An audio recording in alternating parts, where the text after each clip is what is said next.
नमस्कार विद्यार्थी मित्रो, माझं नाव अक्षय सर आणि आता आपण जो CETचा जो सिलेबस आहे तो CETचा सिलेबस आपण स्टडी करणार आहोत आणि तो जो CETचा सिलेबस आहे तो आपण 11th पासून जे फिजिक्स आहे ते आपण स्टडी करणार आहोत.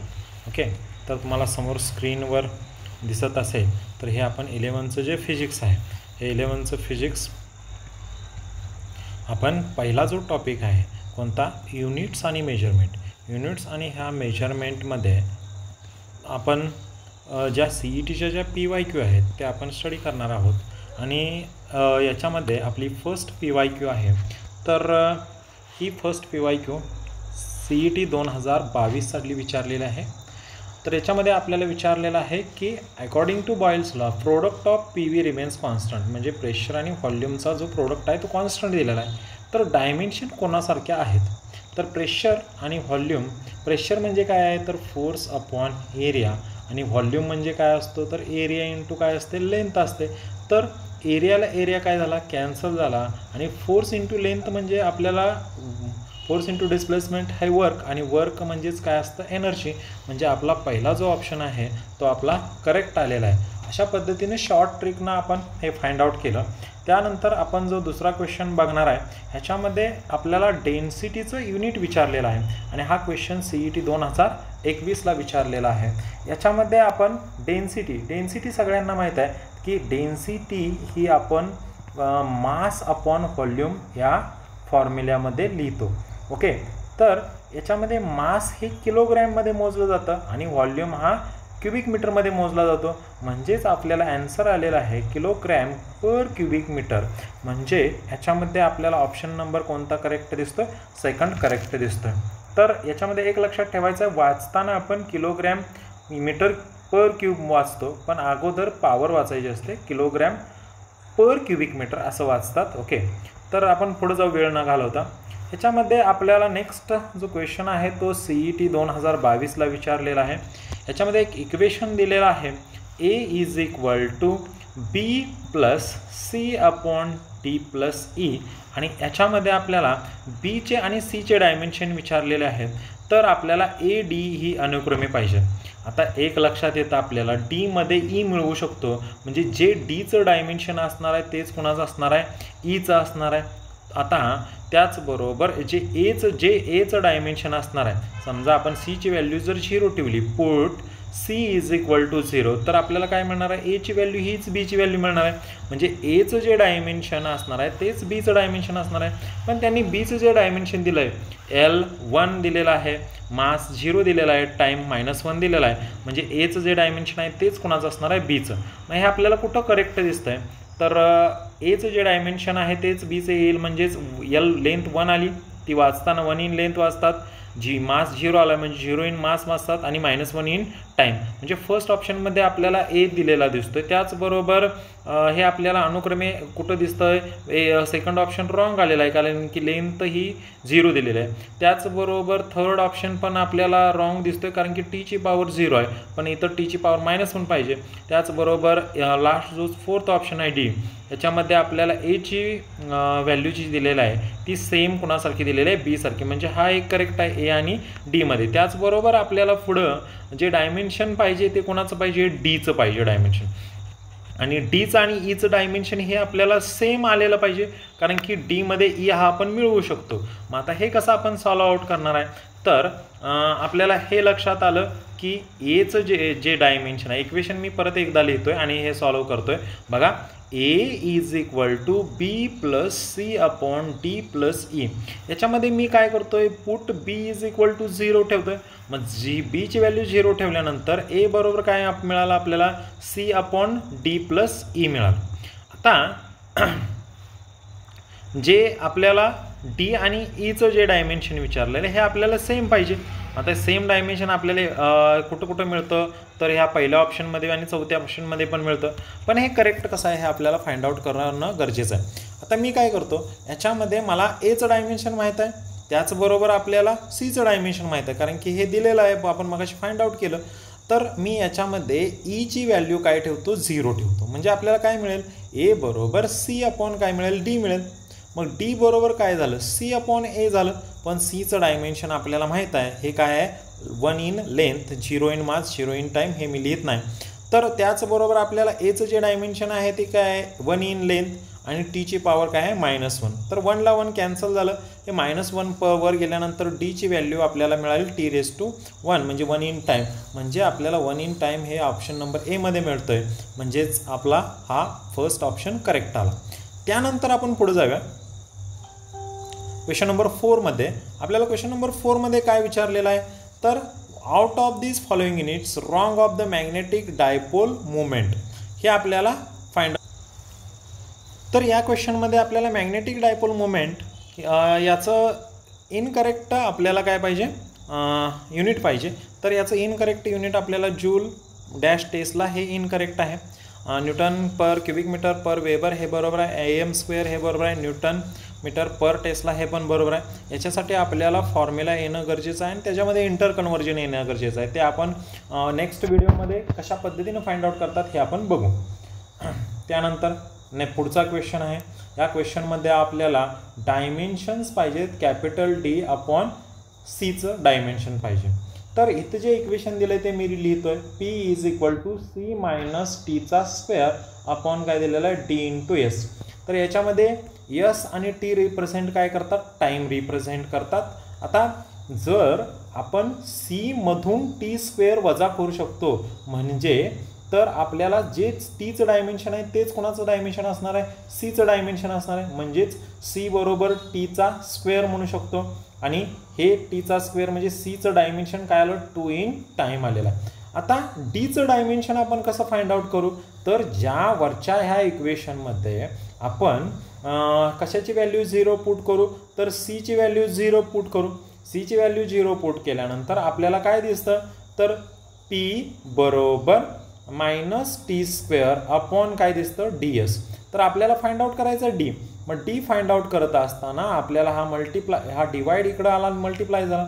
हे वरचं -T² तसंच राहिलं, इथं प्रेशर मल्टिप्लायचं डिवाइड झालं आणि हे S आलं. आता हेच जर आपण पुढं सोडवत असेल तर T² म्हणजे सेकंडचा स्क्वेअर आहे, किंवा आपण पहिल्यांदा असंच ठेवू. P प्रेशर आहे, प्रेशर काय असतो फोर्स अपॉन काय असतो एरिया, आणि इथं जे S दिलेलं आहे हे S डिस्टन्स दिलेला आहे. मग आपण हे जर पुढं सोडवलं तर हे कसं होणार आहे, तर T² × एरिया, एरिया म्हणजे काय झाली लेंथ × विड्थ झाली, अपॉन फोर्स काय झालं मास × ॲक्सलरेशन, आणि एस काय आहे तुमची डिस्प्लेसमेंट. याचं युनिट फाइंड केलं, टाईमचं आलं सेकंडचा स्क्वेअर, म्हणजे टाईमचं सेकंद असतं T² म्हणून S². लेंथ आली मीटर, विड्थ आली मीटर, ब्रेडथ आली मीटर, मासचं आलं kg आणि ॲक्सलरेशनचं आलं मीटर पर स्क्वेअर सेकंद, आणि डिस्प्लेसमेंट आलं परत एकदा मीटर. तर यातलं मीटर कॅन्सल झालं, म्हणजेच राहिलं काय एसची पॉवर ती -2 वर गेल्यानंतर 2 + 2 4 झाली, आणि मीटर कॅन्सल झाल्या कारणाने ते घेणं गरजेचं नाही. आता आपल्याला उरलं kgची पॉवर -1. पण आपल्याला विचारलं होतं D/C. तर D/C जेव्हा Dचं आपण डायमेन्शन काढलं, एसची पॉवर 4 आली, kgची पॉवर -1 आली, आणि T जो आहे C जो आहे तो Tचा काय आला स्क्वेअर, म्हणजे सेकंडचा काय आला स्क्वेअर. तो वर गेल्यानंतर काय होईल, एसची पॉवर -2 होईल आणि kgची पॉवर -1 होईल. एस म्हणजे सेकंद आहे, म्हणजे Tची पॉवर -2, किलोग्रॅम म्हणजे हे मासचं सिम्बॉल आहे, युनिट आहे, मासची पॉवर -1 म्हणजे m⁻⁻1 आणि T⁻². म्हणजे ऑप्शन नंबर आपला कोणता, ए हा करेक्ट आला. चला पुढच्या क्वेश्चनमध्ये आपण जाऊ. इथं समोर आपल्याला इक्वेशन दिलेला x बरोबर x = πr in bracket p² - q² upon काय दिलेलं आहे 2, आणि ह्याच्यामध्ये PQR ह्या लेंथ आहेत, आणि आपल्याला कशाचे पाहिजे, फिजिकल क्वांटिटी x पाहिजे. मग आता ह्या PQR जर लेंथ असतील तर आपल्याला xची व्हॅल्यू पाहिजे. जर मग मी काय करतो याच्यामध्ये, तर Qची व्हॅल्यू मी 0 ठेवतो. मग आपल्याला इक्वेशन काय मिळालं, x बरोबर πr × p² काय आलं 2. आता पायला युनिट नसतं, युनिटलेस क्वांटिटी आहे म्हणून घेणं गरजेचं नाही. आर हे काय आहे, लेंथ आहे. लेंथ म्हणजे काय आलं सांगा मला, लेंथचं युनिट मीटर आलं. हे पी पण लेंथ आहे, म्हणजे मीटरचा काय झाला स्क्वेअर, म्हणजे m × m², म्हणजेच हे युनिट m³ आलं, आणि m³ हे कोणाचं युनिट असतं, क्युबिक मीटर हे व्हॉल्यूमचं युनिट असतं. हा जो क्वेश्चन आहे तो CET 2020चा आहे. पुढं आपण क्वेश्चन नंबर 7ला जाऊ. या क्वेश्चनमध्ये 7मध्ये आपल्याला जो सिग्मा सिम्बॉल आपल्याला माहीत आहे. सिग्मा हा इथं दिलेला आहे. सिग्मा आणि बी हा स्टीफन कॉन्स्टंट आहे. सिग्मा स्टीफन कॉन्स्टंट आहे आणि बी हा विन्स कॉन्स्टंट आहे. तर त्यांचा आपल्याला काय विचारलं आहे, प्रोडक्टचा डायमेन्शन आपल्याला तर आपल्याला ह्याच्यामध्ये सिग्मा आणि बीचा प्रोडक्ट विचारला आहे. सिग्मा आणि बीचा प्रोडक्ट विचारलेला आहे.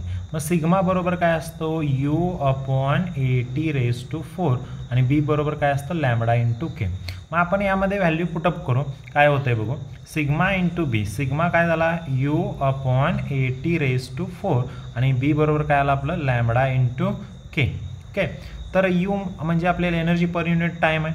म्हणजेच एनर्जी पर युनिट टाईम म्हणजेच काय आलं, एनर्जीचं काय आलं mL2T⁻² अपॉन टाईम म्हणजे टी आलं. आणि एरियाचं काय असतं L2 लेंथ म्हणजे लांबी गुणिले रुंदी आणि हे टेम्परेचर आहे ते आपल्याला K⁴ आलं. लॅम्बडा ही लेंथ आहे आणि के आपला आहे तोच आला. तर याच्यामध्ये आपल्याला काय दिसून येतं, हे सॉल्व आउट केल्यानंतर मास एकच आहे. ही L2ला L2 कॅन्सल झालं. T⁻² आणि हे T⁻1 वर गेल्यानंतर -1 झालं म्हणजेच T⁻³ झालं. टीचा विषय मिटला. त्याच्यानंतर लेंथ एक उरली L आलं आणि केची पॉवर एक कॅन्सल झाली. डिनॉमिनेटरमध्ये उरलं K⁻3 वर आल्यानंतर K⁻ काय झालं -3. मग याच्यामध्ये आपल्याला लेंथ एक असलेलं, मास एक असलेलं आणि T-3 आणि K-3 असलेला ऑप्शन नंबर कोणता करेक्ट मिळाला, आपल्याला चौथा करेक्ट मिळाला. ओके. तर ऑप्शन नंबर 4 करेक्ट आहे. बरोबरील क्वेश्चन CET 2020ला विचारलेला आहे. आता या टॉपिकमधले हा जो टॉपिक आहे यामध्ये आपल्याला सर्व टॉपिकमधले फॉर्म्युले येणं गरजेचं आहे. म्हणजे 12वीचा आपल्याला 11वीच्या बरोबर 12वीसुद्धा फॉर्म्युले येणं गरजेचं आहे. तर आता आपल्याला समोर जो क्वेश्चन दिलेला आहे, हा समोर क्वेश्चन दिलेला CET 2020ला विचारलेला आहे.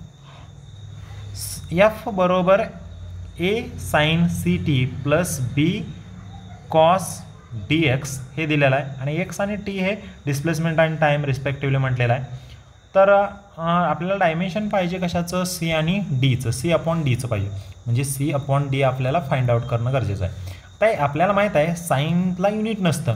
म्हणजे CT बरोबर आपण कॉन्स्टंट 1 मानला तर C बरोबर काय आलं 1/T. त्याचबरोबर स्क्वॉसला पण युनिट नसतं. म्हणजे dx बरोबर आपण 1 मानलं तर x बरोबर किंवा d बरोबर काय आलं 1/x आलं. तर त्यांना पाहिजे C/D. मग C/D फाइंड केलं. C काय आला 1/T आला आणि d काय आला 1/x आला. हे झालं x/T. म्हणजेच थोडक्यात व्हेलॉसिटी झाली आणि ही व्हेलॉसिटी म्हणजेच आपल्याला युनिट काय असतं मीटर पर सेकंद. म्हणजेच हे युनिट कशाचं आहे, व्हेलॉसिटीचं आहे. तर आपण पुढच्या क्वेश्चनला जाऊ.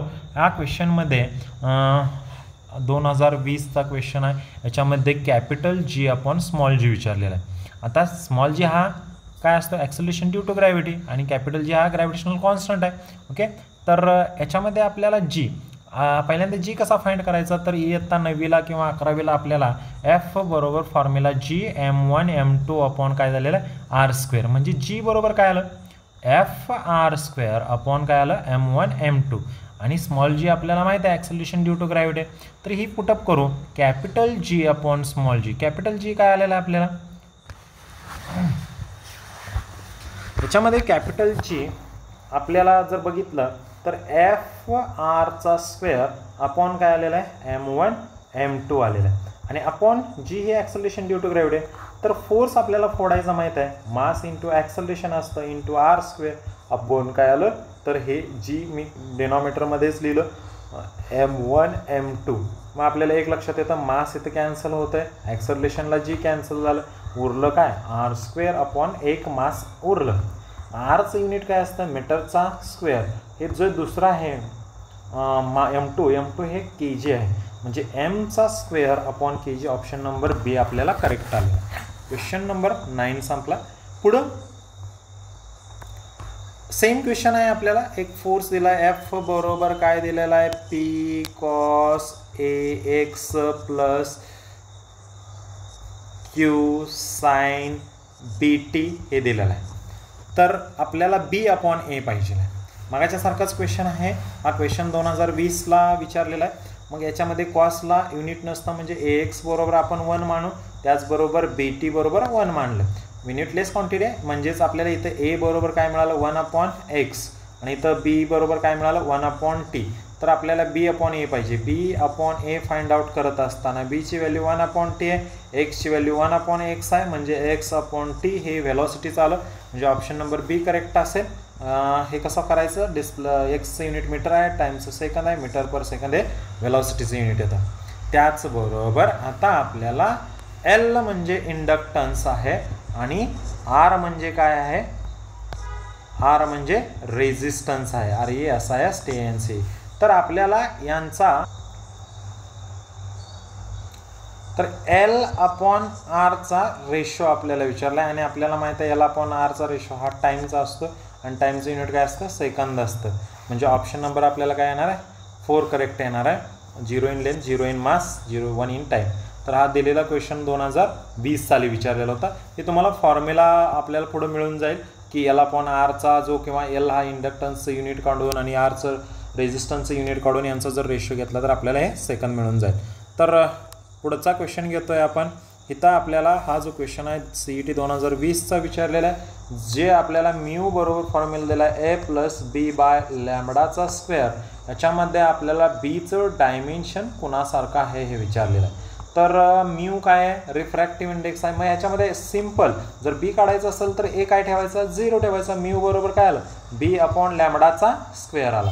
म्यू हे रिफ्रॅक्टिव्ह इंडेक्स असते म्हणजेच B बरोबर म्यू इंटू λ² आलं. याला युनिट नसतं λ² हे म्हणजे लॅम्बडाचं युनिट मीटर असतं, मीटरचा स्क्वेअर. म्हणजे ऑप्शन नंबर काय आला B आपला करेक्ट आला. त्यानंतर पुढचा क्वेश्चन घेऊया आपण. याच्यामध्ये आपल्याला काय दिलेलं आहे EMLG denotes E energy, M मास, L आहे तो अँग्युलर मोमेंटम, जो G आहे तो कॉन्स्टंट ऑफ ग्रॅव्हिटेशन. तर याच्यामध्ये आपल्याला डायमेन्शन पाहिजेत. E काय आहे एनर्जी, L काय आहे अँग्युलर मोमेंटम, G काय आहे ग्रॅव्हिटेशनल कॉन्स्टंट, M काय आहे आपलं मास आहे. मासची पॉवर किती आहे 5. आता एनर्जी म्हटल्यावर आपल्याला डायमेन्शन माहीत आहेत काय असते mL/2 त्यानंतर L जो आहे तो अँग्युलर मोमेंटम. L बरोबर आपण काय करतो RP म्हणजे R हे युनिट काय असतं मीटर, Pचं काय असतं मास इंटू वेलॉसिटी म्हणजे kg इंटू वेलॉसिटी म्हणजे मीटर पर सेकंद. म्हणजेच इथं आपल्याला L किती मिळाल्या 2, M किती मिळालं 1, T किती मिळाला -1 आणि याचा घ्यायचा आपल्याला स्क्वेअर. म्हणजेच L ची पॉवर झाली 4, M ची पॉवर झाली 2, T ची पॉवर झाली -2 अपॉन G पाहिजे आपल्याला. G universal gravitational constant formula आपल्याला माहित आहे F बरोबर G m1 m2 अपॉन काय आहे R². तर G बरोबर काय आलं G बरोबर FR² अपॉन काय आलेला आहे m1 m2. तर F आलेला आहे तुमचा force is equal to mass into acceleration.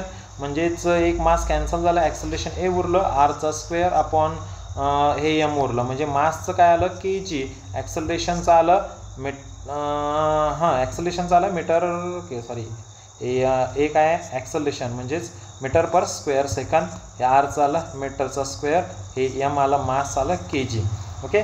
तर एम ची पॉवर काय आली आपल्याला एम ची पॉवर -1 आली, L ची पॉवर 3 आली, T ची पॉवर -2 आली. पण याच्या पॉवरचा स्क्वेअर आहे, जीचा स्क्वेअर आहे आणि M काय आहे आपलं मास आहे आणि मासची पॉवर आपल्याला डायरेक्ट 5. मग आता हे जर आपल्याला कॅल्क्युलेट केलं तर आपल्याला पुढं M बघूया, चेक करूया M किती आलेला आहे. हे 1 2 3 झालं, न्यूमरेटरमध्ये 3 झालं. आता खालचा -2 वर आल्यानंतर +2 झाला. त्याचबरोबर M ची +5 पॉवर आहे, वर आल्यावर -5 म्हणजे M 0 झालेला आहे, मास 0 झालेला आहे. चला लेंथ किती आहेत बघूया. लेंथ 2, त्याच्यानंतर पुढं +4, खाली आलेल्या 3 दुनी 6 म्हणजे +6 वर आल्यावर काय झालं -6 म्हणजे लेंथ पण 0 आलं. आता उरला टाईमच्या पॉवर चेक करू. -2 हे -2 आणि उरलं खालचं -4, वर आल्यानंतर +4 म्हणजेच लेंथ 0, मास 0, टाईम 0. हे फक्त आपल्याला युनिटलेस क्वांटिटी अँगलमध्ये दिसता येईल. कारण की जो थीटा आहे तो आपण रॅडियन किंवा डिग्रीमध्ये मोजतो, त्याला युनिट नसतं. ॲक्सलरेशनचं unit metre per square second आहे. हे आपल्याला लेंथ 1 दिसते, t-2 दिसतो. वेलॉसिटी लेंथ 1 दिसते, t⁻⁻1 दिसतो, कारण की मीटर पर सेकंद म्हणजेच मीटर 1 आली सेकंद व t⁻2 टाईमचं 1 t आलं, म्हणजे ऑप्शन नंबर फर्स्ट करेक्ट आला. पुढे जाऊ. हा जो क्वेश्चन नंबर 14 आहे, हा क्वेश्चन 2020ला सीईटीला विचारलेला आहे.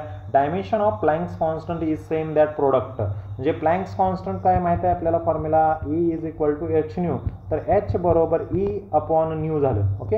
एनर्जी आपल्याला माहिती आहे काय आहे, एनर्जी फोर्स इंटू डिस्प्लेसमेंट म्हणजेच mL2T⁻².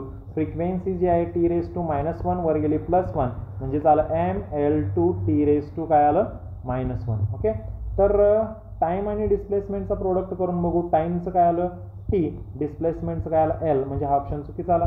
फोर्स इंटू टाईम करून बघू. फोर्स आलं काय आलं, मास इंटू ॲक्सलरेशन म्हणजेच mL2T⁻² इंटू t आलं. तर हे आलं आपल्याला mL2T⁻1, हे पण चुकीचं आलं. फोर्स, डिस्प्लेसमेंट आणि टाईम. आता फोर्स आणि टाईमचं काढलेलं आहे आपण, काय काढलेलं आहे mL2T⁻1 आणि फोर्स ह्याला डिस्प्लेसमेंट एलनं मल्टिप्लाय केलं तर mL2T⁻1 म्हणजे आपल्याला हे बरोबर आहे ऑप्शन नंबर सी. त्यामुळं आपल्याला फोर्स इंटू डिस्प्लेसमेंटसुद्धा कॅल्क्युलेट करण्याची गरज नाही. त्याच्यानंतर डायमेन्शन ऑफ मॅग्नेटिक इंटेन्सिटी. हे मॅग्नेटिक इंटेन्सिटी आपल्याला फाइंड आउट करायचं आहे आणि मॅग्नेटिक इंटेन्सिटीचं डायमेन्शन आपल्याला L⁻⁻1 इंटू I ची पॉवर 1 मिळते. हे आपल्याला फॉर्म्युल्यावरून डिराईव्ह करता येतं. त्याचबरोबर नेक्स्ट क्वेश्चन हा आपल्याला CET 2020 साली विचारलेला आहे. याच्यामध्ये आपल्याला which one of the following combination of constant has dimension of time.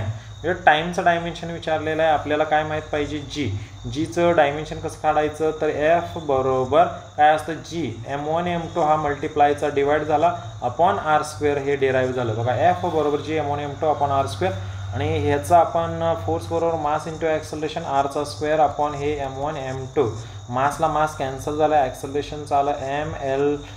मास ॲक्सलरेशनचं मीटर पर स्क्वेअर सेकंद असतं, मीटरचं आलं L, metre per square second t⁻². लेन डिस्टन्स आलं 2, हे आलं m⁻+1 वर आल्यावर -1 म्हणजे g आला. त्याचबरोबर E बरोबर hν, E बरोबर hν, तर h बरोबर काय आलं E/ν. E असतो आपला mL2T⁻² आणि फ्रिक्वेन्सी असते T⁻1 म्हणजेच h आपल्याला आलेला आहे mL2T⁻1 आलेला आहे. आणि C काय असतं, स्पीड ऑफ लाईट असतं, मीटर पर काय येईल सेकंद म्हणजेच काय येईल L⁻⁻1. तर आपण फर्स्ट चेकआउट करू, 1 बाय 1 चेकआउट करू. तर जीची व्हॅल्यू आपल्याला आलेली आहे, हे जीचे आलेलं आहे.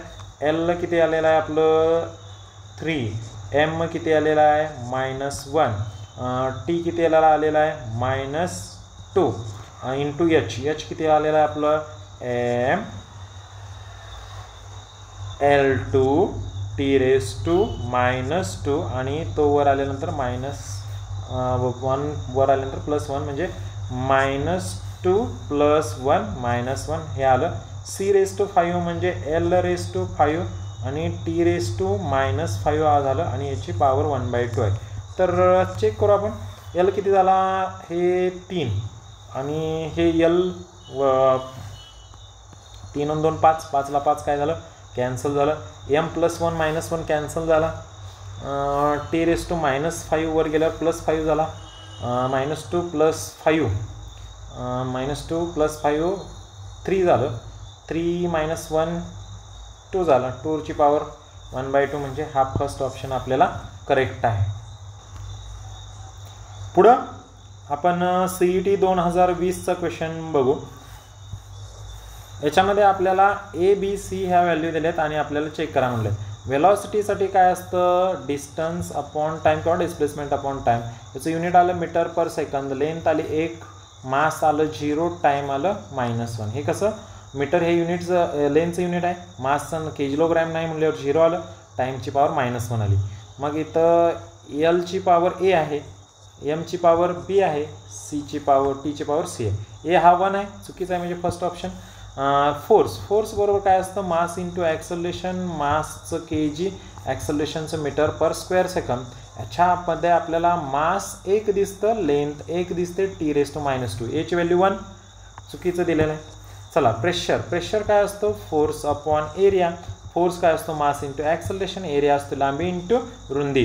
आता मास आलं kg, ॲक्सलरेशन आलं मीटर पर स्क्वेअर सेकंद, लांबी आली मीटरमध्ये, रुंदी आली मीटर, मीटरला मीटर कॅन्सल.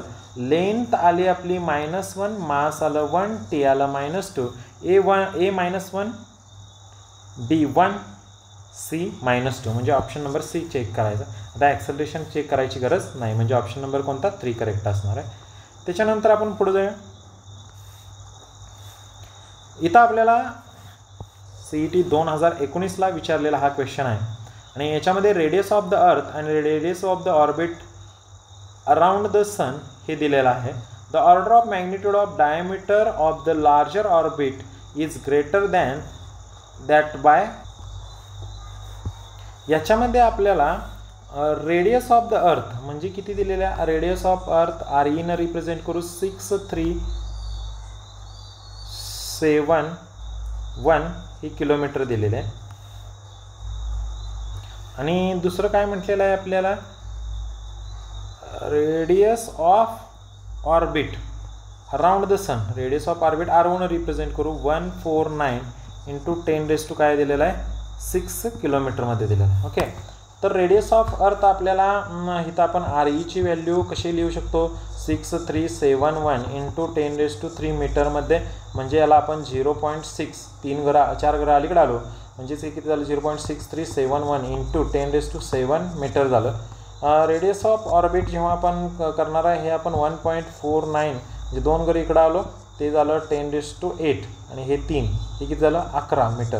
आता मी हे असं का केलं, तर जेव्हा आपण ऑर्डर ऑफ मॅग्निट्यूड काढतो तेव्हा ती संख्या आपली कितीच्यामध्ये पाहिजे, तर 0.5 एवढी किंवा याच्यापेक्षा जास्त, हे आपण ए म्हणू, आणि 5 पेक्षा कमी, म्हणजेच 0.6 हे 5 पेक्षा जास्त आहे, 0.5 पेक्षा जास्त आहे, म्हणजे बरोबर याच्यामध्ये आलं.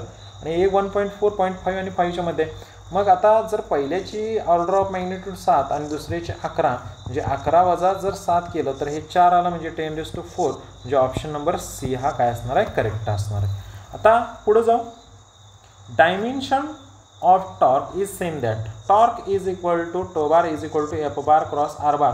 वेक्टर फॉर्ममध्ये आपण FR साइन थीटामध्ये घेऊ, साइन थीटाला युनिट नसतं, तर फोर्स इंटू डिस्प्लेसमेंट झाली, आणि ही असतं आपलं force into displacement F into R किंवा F इंटू एक्स काय असतं, वर्क असतं, एनर्जी असतं. पण इथं आपल्याला मुवमेंट ऑफ फोर्स दिलेला आहे, प्रेशर दिलेलं आहे, ॲक्सिलेशन आहे. इम्पल्स काय असतं, J is equal to F into T, हे चुकीचं आलं. Acceleration F is equal to MA, म्हणजे हे सुद्धा आपल्याला चुकीचं आलं. Pressure force per unit area चुकीचं आलं असेल, म्हणजे ऑप्शन नंबर कोणता करेक्ट असेल, ए करेक्ट असेल. आणि हा जो मोमेंट ऑफ फोर्स आहे हा आपण टॉर्कनच रिप्रेझेंट करतो, tau bar is equal to F bar cross R bar. Okay, तर त्यामुळं हे ऑप्शन आन्सर फर्स्ट करेक्ट आहे. तर पुढं गायरोमॅट्रिक डायमेन्शन ऑफ हा जो गायरोमॅट्रिक रेशो असतो तो आपण M/L न दाखवतो. एमचा फॉर्म्युला आहे NIA आणि L असतं ते MVR. आता N नंबर ऑफ टर्न्स असतं, याला युनिट नसतं. हे जो करंट आहे तो ॲम्पियरमध्ये मोजतो. एरिया हा मीटर स्क्वेअरमध्ये रिप्रेझेंट करतो. मास हे kgमध्ये दाखवतो. Velocity metre per second, R हे मीटरमध्ये, म्हणजे मीटर स्क्वेअरला मीटर स्क्वेअर कॅन्सल झालं, म्हणजे आन्सर काय आलं, एम्पियर सेकंद अपॉन काय आलं, kg. आता ॲम्पियरसाठी आपण I रिप्रेझेंट करतो, सेकंदसाठी आपण T रिप्रेझेंट करतो, आणि kgसाठी आपण मास -1 आलेला आहे. मग मास -1 आपल्याला कुठं दिसतं, ऑप्शन नंबर बी मध्ये एक दिसतं, म्हणजे बी मध्येच दिसतंय. लेंथ 0 आलेलं, T1 आलेला आहे, आणि I पण 1 आलेला. ऑप्शन नंबर बी करेक्ट आहे. त्याच्यानंतर पुढचा क्वेश्चन घेऊ. तर इथं आपल्याला इक्वेशन दिलेलं आहे F बरोबर y अपॉन √d. तर F हा फोर्स आहे आणि y ही काय आहे, सो वायची डायमेन्शन पाहिजे, डी ही डेन्सिटी आहे. मग y बरोबर काय आलं, F इंटू √d. फोर्सची व्हॅल्यू मास इंटू ॲक्सलरेशन, डेन्सिटी डी आहे, तर डेन्सिटी काय असते, मास अपॉन व्हॉल्यूम असते. तर आपण याचं युनिट घेऊ. मासचं काय असतं, kg, ॲक्सलरेशनचं metre per square second. Mass हे मासचं kg आलेलं आहे, आणि व्ही व्हॉल्यूम आहे, मास अपॉन व्हॉल्यूम असतं, व्हॉल्यूम म्हणजे क्युबिक मीटर आलं. तर याच्यामध्ये आपल्याला के जीची पॉवर 1 आणि इथं 1/2 म्हणजे 1 + 1/2 किती आलं 3/2 म्हणजेच मास आलं 3/2. लेंथ इथं 1 आहे आणि अपॉन इथं किती आलं एलची पॉवर 3 आणि हे अपॉन 2 म्हणजेच 1/√2. त्याचबरोबर टीची व्हॅल्यू काय येणार आहे आपल्याला -2 येणार आहे. म्हणजेच मास 3/2 कुठं दिसतंय आपल्याला फर्स्ट ऑप्शनमध्ये दिसतंय, त्याचबरोबर थर्ड ऑप्शनमध्ये दिसतंय. टीची व्हॅल्यू -2 कुठं दिसतंय फर्स्टमध्ये थर्डमध्ये. उरला एलमध्ये 1 - 3/2 किती आलं -1/2 आलेलं आहे आणि ऑप्शन नंबर फर्स्ट करेक्ट आहे. इथं आपल्याला एलची व्हॅल्यू -1 आहे, त्यामुळं आपण फर्स्ट ऑप्शन करेक्ट घेतला. पुढे जाऊ. क्वेश्चन नंबर 22मध्ये आपल्याला dimension of self or mutual inductance हा CET 2000 समोर जो क्वेश्चन आहे याच्यामध्ये सेल्फ इंडक्टन्स आपण एल न दाखवतो, म्युच्युअल इंडक्टन्स एम न दाखवतो. फाय बरोबर आपल्याला LI किंवा MI माहीत आहे, तर एल बरोबर काय झालं φ/I. फाय बरोबर BA हा पण फॉर्म्युला माहीत आहे. जो B आहे तो F बरोबर BIL, F बरोबर BIL तर B बरोबर F/IL, F/IL × A he value टाकू. चला F/IL × A आणि हे 1/I. तर फोर्सची व्हॅल्यू आपण मास × ॲक्सलरेशन टाकली. A हा जो एरिया आहे वर 1 मल्टिप्लाय तसंच राहील. I × आयचा झाला स्क्वेअर, L आली लेंथ. ओके, तर आपल्याला ह्याच्यामध्ये आयची व्हॅल्यू -2 प्रत्येक ऑप्शनमध्ये दिसते, त्यामुळे काय करेक्ट काढण्याची गरज नाही आहे. आता जो पुढचा भाग आहे तो आपल्याला काय फाइंड आउट करायचा आहे मास. मास हे काय आहे kg मध्ये मोजलं जातं, ॲक्सलरेशन मीटर/स्क्वेअर मध्ये मोजला जातो, एरिया हा L² मध्ये मोजला जातो. आय वर आलं -2 झालं, ही लेंथ 1. तर इथं आपल्याला मास किती दिसतं 1, लेंथ किती दिसते त्याला हे कॅन्सल झालं म्हणजे 1, टाईम किती दिसतं -2. 1 मिनिट, हे मीटर/स्क्वेअर सेकंद म्हणजे एलची व्हॅल्यू 2 आली आपल्याला, टीची व्हॅल्यू -2 आली आणि I⁻² आलं. तर M1 आलेलं आहे, ऑप्शन नंबर 1मध्ये आहे, 3मध्ये आहे.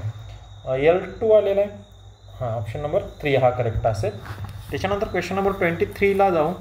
याच्यामध्ये आपल्याला the ratio of dimension of Planck's constant, ratio Planck's constant काय असतो H आणि मोमेंट ऑफ इनर्शिया हा I असतो, यांचा दोघांचा रेशो पाहिजे. हा CET 2019ला विचारलेला क्वेश्चन आहे. E बरोबर hν, तर H बरोबर E/ν आणि हा मोमेंट ऑफ इनर्शिया MI/RI² दाखवतो.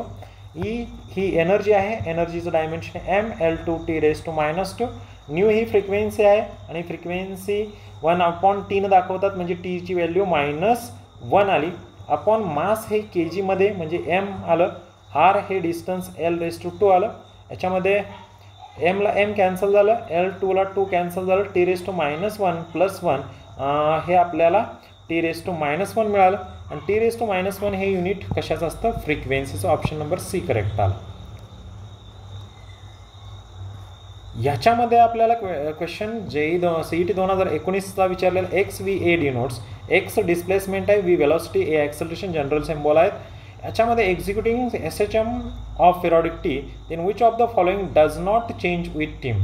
मग आता टाईमशी कोणते चेंज होत नाही हे आपल्याला चेक आहे. ऑप्शन नंबर A आहे AT/X आहे.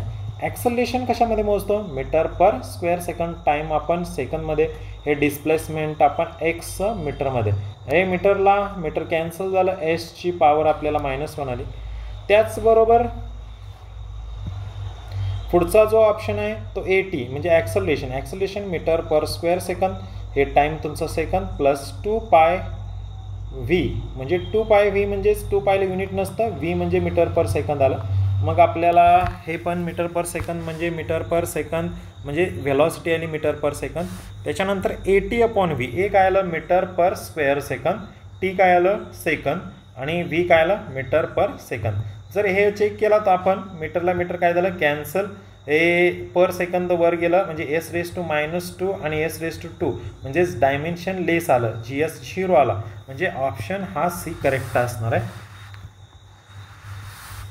त्याच्यानंतर पुढचा जो क्वेश्चन आहे CET 2019चा आहे. The SI unit and dimensional Stefan constant sigma in case of Stefan's law of radiation is, म्हणजे ह्याचं SI युनिट आणि काय पाहिजे डायमेन्शन, एन म्हणलंय चुकीचं आहे ते, याला आपल्याला SI युनिट आणि डायमेन्शन पाहिजे सिग्माचं.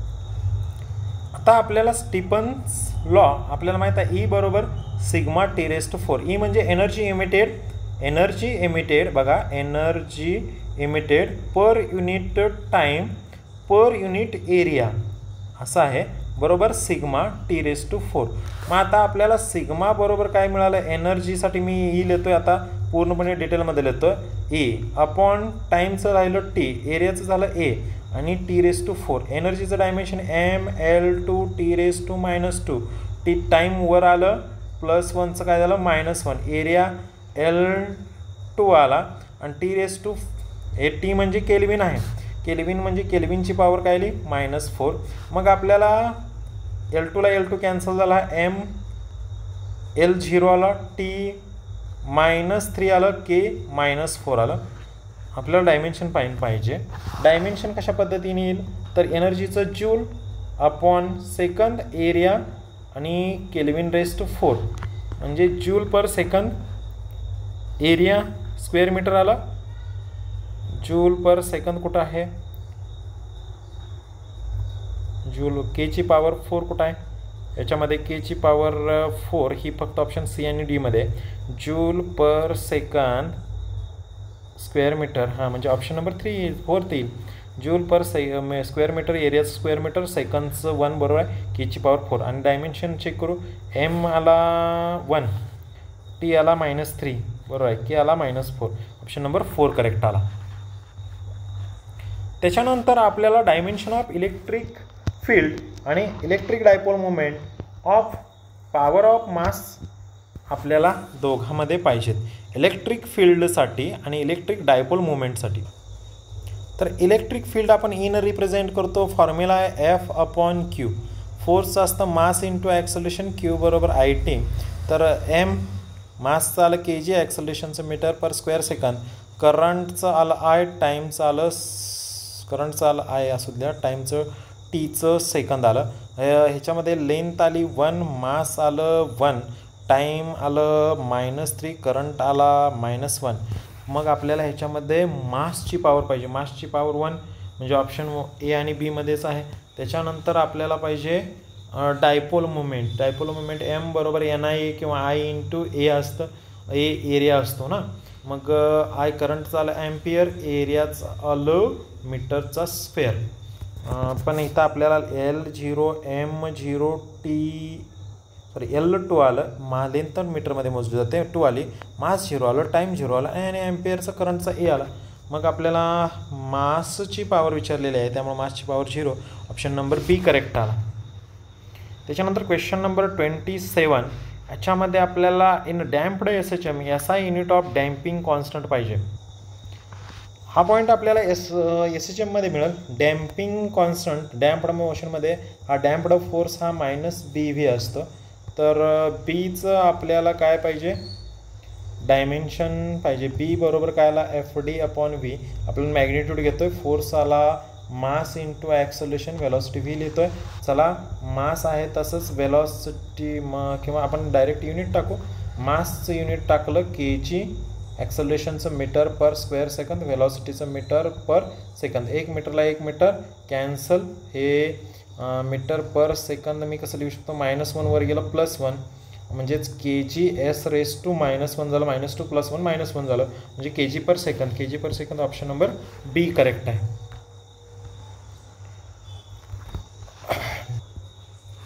Which of the following is dimension formula for electric polarization. Electric polarization हे P न रिप्रेझेंट करतात, हे ε0 ससेप्टिबिलिटी असते आणि हे इलेक्ट्रिक फील्ड.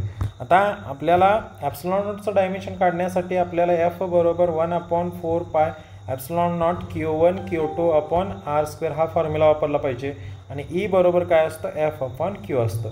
तर इथं आपण डायमेन्शन कॅल्क्युलेट करत असताना पी बरोबर ॲप्सिलॉन नॉटसाठी काय लिहू शकतो आपण, तर Q1 Q2 अपॉन हे 4 पाय नाही लिहिलं तरी चालेल पण घेऊ आपण 4 पाय एफ आरचा स्क्वेअर आणि हे डायमेन्शन लेस आहे आपण घ्यायची गरज नाही असं आहे ससेप्टिबिलिटी. ई आले आपली एफ अपॉन क्यू आली, तर एफला एफ कॅन्सल झालेला आहे, क्यूला क्यू कॅन्सल झालेला राहिलं काय क्यू अपॉन आरचा स्क्वेअर. क्यू बरोबर काय असतं आय टी, आर हे आपलं डिस्टन्स आहे, करंट आला ॲम्पियरमध्ये, टाईम आलं सेकंदमध्ये, हे डिस्टन्स आलं मीटरमध्ये. मीटर म्हणजे एलची पॉवर काय आली -2, एलची पॉवर -2 पहिला ऑप्शन एलची पॉवर -2 आहे. त्यानंतर टीची पॉवर 1 आहे, करंट किंवा ॲम्पियर किंवा आयनं दाखवतात म्हणजे ऑप्शन नंबर 1 करेक्ट आला. तर इलेक्ट्रिक पोलरायझेशन पी बरोबर आहे ॲप्सिलॉन नॉट ससेप्टिबिलिटी साय इंटू ई.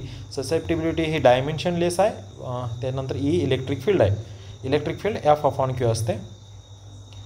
ह्याच्यामध्ये आपल्याला डायमेन्शन दिलेत आणि विचारलेलं आहे, तर आपण 1 बाय 1 कॅल्क्युलेट करू. टॉर्क बरोबर काय असतं फोर्स इंटू डिस्प्लेसमेंट, फोर्सचं असतं mL(T⁻²), डिस्प्लेसमेंट एल आली म्हणजेच डायमेन्शन mL(T⁻²), mL(T⁻²). फर्स्टच ऑप्शन आपला करेक्ट आलेला आहे. बाकीचं जर कॅल्क्युलेट करायचं असेल फोर्स बरोबर मास इंटू ॲक्सलरेशन, मासचं आलं kg, ॲक्सलरेशनचं मीटर पर स्क्वेअर सेकंद आणि हे m आलं 1, एल आलं लेंथ आली 1, टी आलं -2. हे कसं मासचं हे मीटर हे लेंथ आहे, किलोग्रॅम हे मास आहे, सेकंडचं युनिट हे आपल्याला टाईम आहे. अशा पद्धतीने अँग्युलर ॲक्सलरेशन अल्फा बरोबर अँग्युलर वेलॉसिटी अपॉन टाईम असतं. अँग्युलर वेलॉसिटी ते थीटा अपॉन टी असते आणि हे टाईम आलं म्हणजेच थीटा अपॉन टीचा स्क्वेअर आला आणि हे टाईमचं डायमेन्शन आलं अल्फा हे T⁻² आलं. अँग्युलर मोमेंटम एल बरोबर mvr या फॉर्म्युल्याने कॅल्क्युलेट करतात. मासचं kg, वेलॉसिटीचं मीटर पर सेकंड, आरचं मीटर म्हणजेच लेंथ आली 2, मीटरमध्ये मोजतात, मीटर लेंथमध्ये मोजतात, तर मास आलं 1, टी आलं -1.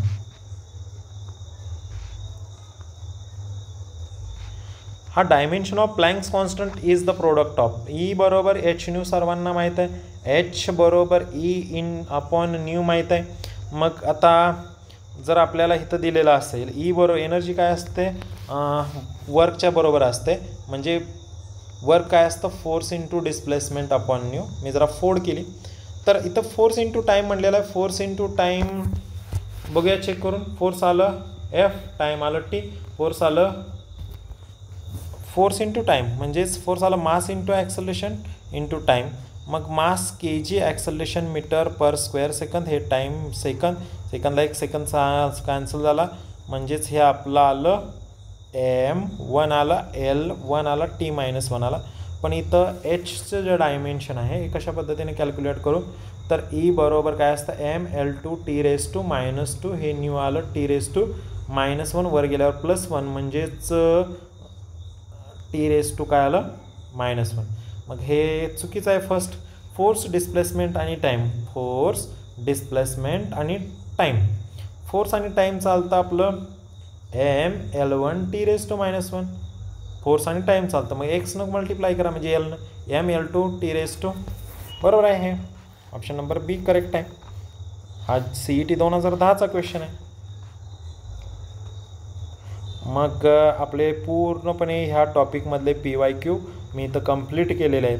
आता हे 30च्या 30 तुम्हाला जेव्हा मी कंप्लीट केलेलं दिसतं आहे याच्यासाठी तुम्हाला पहिल्यांदा जे फॉर्म्युले आहेत कोणते 11th आणि 12th मधले हे तुम्हाला माहीत असणं गरजेचं आहे. याच्यामध्ये काय डाऊट असतील तर तुम्ही कमेंट सेक्शनमध्ये टाकू शकता. धन्यवाद.